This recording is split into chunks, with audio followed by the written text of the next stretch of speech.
আপুরা welcome to the third part. আমি again Sabrin আছি শিমুগার্ল থেকে।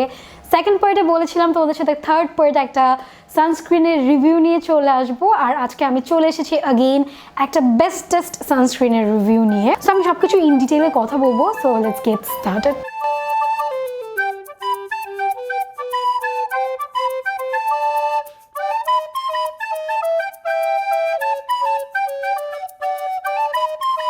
সেই গরমে মানে যে পরিমাণ গরম ইদানিংকালে পড়ছে, এই গরমে কিন্তু একটা সানস্ক্রিন ইউজ করা ইজ আ মাস্ট। এটা হচ্ছে খুব হাইপ একটা প্রোডাক্ট, আমার ফেলো ব্লগাররা অনেকে ইউজ করছিল, সো আই থট যে let's give it a try. And আমি ট্রাই করে দেখলাম, ট্রাস্ট মি আমি এখন এটা রেগুলারলি ইউজ করি।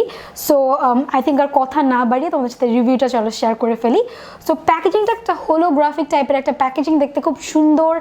এটাতে প্রায় 50 গ্রাম প্রোডাক্ট আছে, খুব অল্প পরিমাণে ফেসে ইউজ করলে অনেক দিন পর্যন্ত যাবে। আর প্রোডাক্টটা হচ্ছে গিয়ে পিচি টাইপের একটা কালার, দেখতে খুবই কিউট আমার কাছে লেগেছে।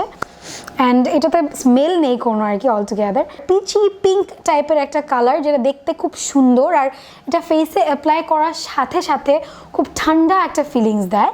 সো ভালো একটা সানস্ক্রিন বোঝার উপায় হচ্ছে কিন্তু তোমাকে খুব ঠান্ডা একটা ফিলিংস দিবে। আর সবচেয়ে বেস্ট একটা ব্যাপার হচ্ছে এটাতে প্রায় SPF 40+ আছে। I think I don't know মানে আমাদের মার্কেটে এখনো পর্যন্ত SPF 40 এর উপরে কোনো ধরনের SPF আছে কিনা। সো বাংলাদেশের মতো একটা কান্ট্রিতে থেকে কিন্তু SPF 30 অ্যাভাব ইউজ করা ইজ আ মাস্ট। এটাতে 40 আছে, উইচ ইজ আ ইয়ে ফ্রম মাই সাইড। সেটা যখন আমরা ফেসে অ্যাপ্লাই করবো, এটাতে খুব হোয়াইটেনিং একটা ফিনিশ দিবে ফেসে, অ্যান্ড খুব ঠান্ডা লাগবে। তোমরা যারা বিবি ক্রিম বা foundation on regular basis use করতে পছন্দ করে না, তারা কিন্তু জাস্ট এটা অ্যাপ্লাই করে উপরে একটা কম্প্যাক্ট বা একটা ফেস পাউডার দিয়ে সেট করলে খুব ভালো একটা কাভারেজ দেবে। ইভেন আমি এখনো এটা পরে আছি, খুব ভালো একটা সুন্দর একটা কাভারেজ দেয়। সো এটা যদি তুমি ইউজ করো তাহলে কিন্তু তোমার রেগুলার মেকআপও করা লাগছে না।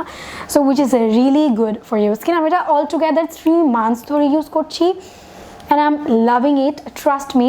অ্যান্ড এটা কিন্তু অ্যান্টি এজিং। তুমি যদি অনেক আগে থেকেই একটা ভালো সানস্ক্রিন ইউজ না করো, তাহলে দেখা যাবে 30-র পরে বা প্রায় 25 এখনকার টাইমে 25-এর পরেও তোমাদের কিন্তু এইজিং সাইনগুলি একটা একটা করে দেখা দিবে। দ্যাট মিনস রিঙ্কল পড়ে যাবে। আমার কিন্তু কপালে অনেকগুলি রিঙ্কল ছিল, মানে I am just like 22 years old, and আমার এখনই আস্তে আস্তে রিঙ্কল পড়া স্টার্ট করছিল।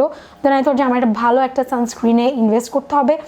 দেন I started using this, and trust me আমি খুব ভালো ফল পাচ্ছি। একদিনেই কিন্তু কোনো প্রোডাক্টের জাস্ট ফল পেয়ে যাওয়া যায় না, রেগুলারলি ইউজ করতে হয়। আর এটাতে তেমন কোনো হেভি টাইপের কোনো স্মেল নেই।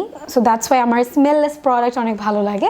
সো এটা আমি এখনও রেগুলারলি ইউজ করছি। তোমরা একবার ইউজ করে দেখো তোমাদের কাছে কেমন লেগেছে। যেহেতু আমার ফেলো ব্লগার দেন আমারও অনেক ভালো লেগেছে, সো আই হোপ যে তোমাদেরও ভালো লাগবে। একবার ট্রাই করে আমাকে অবশ্যই জানাবে যে তোমাদের কেমন লাগলো। আর যদি কোনো ধরনের কোয়েশ্চেন থাকে regarding the sunscreen or any product of Jenich, নিচে আমাকে কমেন্ট বক্সে কমেন্ট করে জানাও, আমি সবাইকে রিপ্লাই করার চেষ্টা করবো। So yeah, that's all about the Jenich range. I hope যে তোমাদের কাছে ভালো লেগেছে ভিডিওগুলো। সো আমি আবার চলে আসবো ইনশাল্লাহ আরেকটা ভিডিও নিয়ে নেক্সটে। ততদিন তোমরা অনেক অনেক অনেক ভালো থাকো, অনেক পানি খাও, বেশি করে সানস্ক্রিন অ্যাপ্লাই করো, এই গরমে একটু বেশি হেলদি থাকো, অ্যান্ড অবশ্যই ছাতা আমব্রেলা ইউজ করো, অ্যান্ড সানস্ক্রিন কিন্তু মাস্ট ইউজ করতে হবে গরমে। So I'll be back in my next video. ততদিন তোমরা অনেক ভালো থাকো, সুস্থ থাকো। I love you all so much. Bye bye.